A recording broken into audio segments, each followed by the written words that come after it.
कुछ भी बोलो भाया, लेकिन जो मजा अपने गांव में है ना, वो तो कहीं ना है। हाँ भाया, बात तो तन्ने सही बोली, लेकिन मारी हवेली भी तो पड़ोसियों को टिकने ना देवे है। हाँ क्यों, फिर कुछ होयो के? हाँ, वो रुक्मणी बाई सा के बेटे को कल उन किन्नरों ने मार दिया। क्या? हाँ भाया, मैंने खुद उसकी लाश किन्नरों वाले जंगल में देखी। तभी सामने से दो लड़के आ रहे थे। उन्हें देखकर ऐसा लग रहा था कि वो उस गांव के तो नहीं हैं। गिरधारी ने दूर से उन्हें आवाज लगाई। ओ छोरे, किधर को जा रहे हो? हम लोग टूरिस्ट हैं, झारखंड स्टेट से आए हैं राजस्थान घूमने। तुम लोग जिस रास्ते पर खड़े हो, तुम्हें पता है वो रास्ता किसका है? किसका? रात 12 बजे के बाद यहाँ से किन्नरों की एक टोली निकलती है। कहा जाता है वे लोग एक ताबूत में हर रोज एक किन्नर की अंतिम यात्रा निकालते हैं। हर रोज अंतिम यात्रा? लेकिन हर रोज कोई कैसे मर सकता है? ये तो ठाकुर जी की मर्जी और कुदरत का खेल है। यही तो राज है भैया। आज तक किसी को इस बात की खबर नहीं, किन्नरों का झुंड आखिर आता कहाँ से है और कहाँ चला जाता है। अंकल, आप लोगों ने शायद साइंस नहीं पढ़ा। अगर पढ़ा होता तो ऐसी बहकी बहकी बातें नहीं करते। ओ बावड़े, ये थारा शहर नहीं, राजस्थान है, राजस्थान। यहाँ आत्माएं हो गए है। तन्ने यकीन ना हो तो ना सही, चल रे भाया। गिरधारी जगमोहन को लेकर चला जाता है। उधर अविनाश भी ईशान को लेकर रेगिस्तान वाले रास्ते से जाने लगता है। आधी दूर जाने के बाद नील अविनाश से पूछता है। अविनाश, क्या लगता है वे लोग सही बोल रहे थे? नहीं यार, वो लोग क्या सच बोलेंगे? उनको देखा नहीं तुमने? उनका पहनावा ही बता रहा था कि वो कितने पढ़े लिखे। अनपढ़ लोगों का यही प्रॉब्लम है, अंधेरा होते ही उन्हें भूत दिखाई देने लगता है। नील, चलो चाय पीते हैं। वे लोग चाय की टपरी पर पहुंचते हैं। अविनाश, यहाँ तो कोई नहीं है। हेलो, कोई है यहाँ? थोड़ी देर रुकते हैं, इस ढाबे का मालिक शायद इधर उधर गया हो। तभी उन्हें दूर से आता हुआ कुछ दिखाई देता है। अविनाश, इतनी रात को कौन आ रहा है? होंगे कोई गांव के आदमी। तो इतना डरता क्यों है? अनजान से दिख रहे ये लोग अब अविनाश और नील को साफ दिखाई दे रहे थे।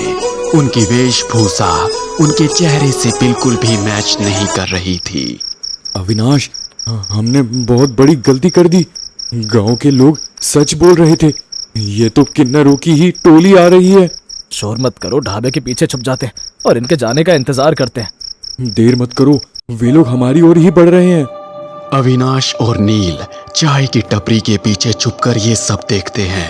अब उन्हें सब कुछ साफ साफ नजर आ रहा था। 4 किन्नर अपने कंधों पर एक ताबूत लिए उसी चाय की टपरी की ओर आगे बढ़ रहे थे। उनके चेहरे पर कोई शिकन नहीं थी। वे लोग हंसी के ढांके मारते हुए चाय की टपरी के पास आकर रुक जाते हैं। ताबूत को नीचे रखकर उसका ढक्कन खोलते हैं। नील और अविनाश झांक कर ताबूत के अंदर देखने की कोशिश करते हैं। फिर जो उन्हें दिखाई देता है वो किसी सपने से कम नहीं था। इस ताबूत में तो किन्नर की लाश है। उन गांव वालों ने तो हमें आगाह भी किया था कि चाहे कुछ भी हो जाए, हमें किन्नरों के अंतिम यात्रा नहीं देखनी है। लेकिन हमने तो देख ली। अब आगे क्या होगा? कुछ नहीं होगा, बस हमें यहाँ छुपकर बैठे रहना होगा। यार, ये तो ढाबे की ओर ही जा रहे हैं। कहीं इनकी अंतिम यात्रा यहीं तो नहीं? धीरे धीरे किन्नरों का काफिला उस ढाबे के आगे आकर रुक गया। नील और अविनाश के पैरों तले जमीन खिसक गई। वे किन्नर ताबूत को अपने कंधों से उतारकर नीचे जमीन पर रखकर ताबूत के ढक्कन को हटाकर उस मरे हुए किन्नर की लाश के चारों ओर बैठकर कोसने लगते हैं। फिर अपनी विधि के अनुसार किन्नर को चिता पर लटाकर जोर जोर से ताली बजाते हैं और रोने लगते हैं। लेकिन तभी अचानक नील के मुंह से चीख निकल पड़ी। बचाओ बचाओ, कोई हमें बचाओ। अविनाश नील को चुप रहने के लिए कहता है, लेकिन नील को लगा अगर वो यहाँ रुका तो मारा जाएगा। इसलिए वो खाली रेतीले मैदान में दौड़ पड़ा।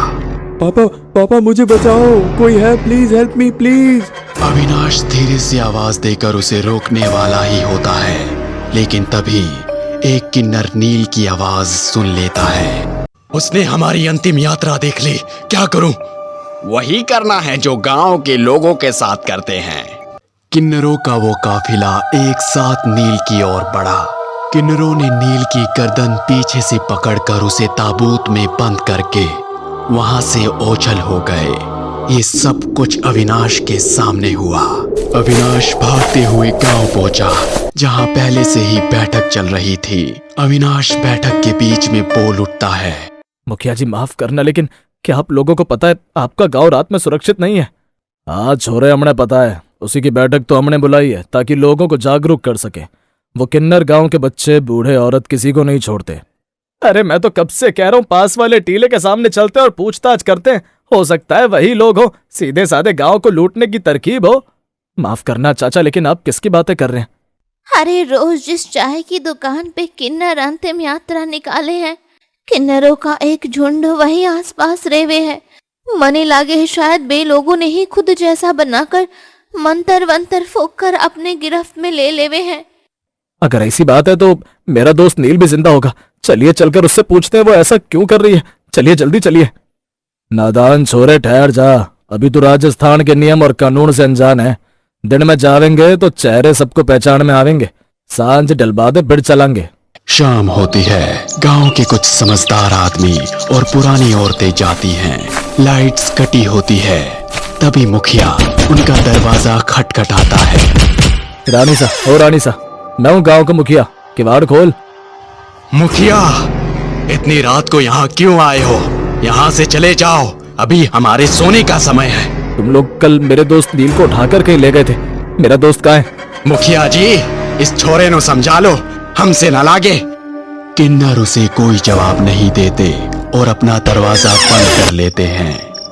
देख छोरे, इनसे पंगा ना लियो। किन्नर अपनी यात्रा हमारे गांव से ही तो शुरू करे हैं और खत्म चाय की टपरी पे। जब किन्नर अपनी शव यात्रा निकाले हैं तो कोई अपनी चौखट पे भी पैर न देवे। मेरी बात मान और चला जा अपने शहर। हाँ मैं चला तो जाऊंगा, लेकिन बिना अपने दोस्त के। ठीक है, जो तुझे चौखो लागे कर। यहाँ के लिए मैं अनजान हूँ और नील को लिए बिना मैं नहीं जाऊंगा। मुझे कुछ ना कुछ तो करना पड़ेगा। अविनाश के पास रहने को कोई घर नहीं था। थोड़ी देर वो गांव के चबूतरे पर बैठकर ही आराम करने लगता है। धीरे धीरे रात गहरी होने लगती है। नील अविनाश की तलाश में उसी चाय की टपरी पर रुकता है। थोड़ी देर बाद उसे कुछ कदमों की आवाज आती है। ये सुनकर ऐसा लग रहा था कि मानो किन्नर अपने कदम धीरे धीरे अविनाश की ओर बढ़ाए जा रहे हो। दूर से आते हुए वे लोग दिखाई नहीं दे रहे थे। धीरे धीरे चेहरों पर से अंधेरा हटा। अब वे लोग नील को साफ दिखाई दे रहे थे। अरे ये तो वही किन्नर है। आज तो मैं गया, पता नहीं मेरा क्या होगा। यहीं रखो, यहाँ कोई नहीं आएगा। ये सब देखकर अविनाश की सांसें तेज हो गई। भगवान, अब मैं क्या करूं? तभी ताबूत के अंदर नील अपनी गर्दन बाहर निकालता है और कहता है, अविनाश, अविनाश, तुम भी अंदर आ जाओ। कब्रिस्तान मेरे ताबूत से बहुत अच्छा दिखाई देता है। नील, नील, तू नील ही है ना? तुमने ठीक पहचाना, लेकिन अब ये तुम्हारा नहीं रहा। आखिर तुम लोग हो कौन? चाहती क्या हो? आखिर किस बात का बदला ले रही हो तुम हमसे? छोरे, इसका जवाब तुझे इस गांव का मुखिया देगा। लेकिन ये जानने के लिए तुम्हारा जिंदा रहना जरूरी है। आज तो मुझे जली हुई चिता देखनी है। अगले ही पल वे किन्नर अविनाश को भी जलती हुई चिता में डाल देते हैं। सुबह जब गांव के लोग वहां पहुंचते हैं तो उन्हें अविनाश की आधी जली हुई लाश दिखाई देती है। ये भयानक दृश्य देखकर उनका कलेजा अंदर तक कांप उठता है। तभी वहां एक अघोरी बाबा आते हैं। वर्षों पहले इस गांव के लोगों ने जो गलती की थी, ये उसी का परिणाम है। इसकी शुरुआत हो चुकी है। मौत का ये सिलसिला अब पूरे गांव को शमशान बनाने के बाद ही रुकेगा। इस गांव में कोई नहीं बचेगा। मैंने इन्हें समझाया था, लेकिन उन्हें मेरी बात नहीं मानी। हर परदेसी की तरह इनकी भी अंतिम यात्रा समय से पहले निकल गई। 1 साल बाद। हेलो भैया, हम यहाँ घूमने आए हैं। यहाँ कहीं ठहरने की जगह है? हाँ बाबूजी, जगह तो है, लेकिन वो रास्ता सही नहीं है। अच्छा यही होगा कि आप लोग वापस लौट जाए। लगता है आप लोगों ने साइंस नहीं पढ़ी, वरना ऐसी बातें नहीं करते। ठीक है फिर बाबूजी, यहाँ से सीधे चले जाएं। कुछ दूर पर चाय की टपरी मिलेगी, बस वहां मत रुकना, क्योंकि वहीं से परदेशियों की अंतिम यात्रा शुरू होती है। ठीक है, शुक्रिया। थोड़ी दूर जाने के बाद वे लोग थक जाते हैं। यार बहुत थकान हो चुकी है, यही चाय की टपरी पर रुक जाते हैं। यार किसी के आने की आवाज सुनाई दे रही है। ताबूत में पड़ी उस किन्नर का राज क्या है? उस गांव का इतिहास क्या है? क्या वे किन्नर पूरे गांव को शमशान बना देंगे? आखिर उस किन्नर ने मुखिया का नाम क्यों लिया?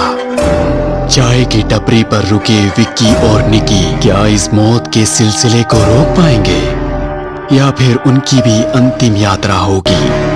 जानने के लिए हमारे चैनल हॉन्टेड पंपकिन को लाइक, सब्सक्राइब करें।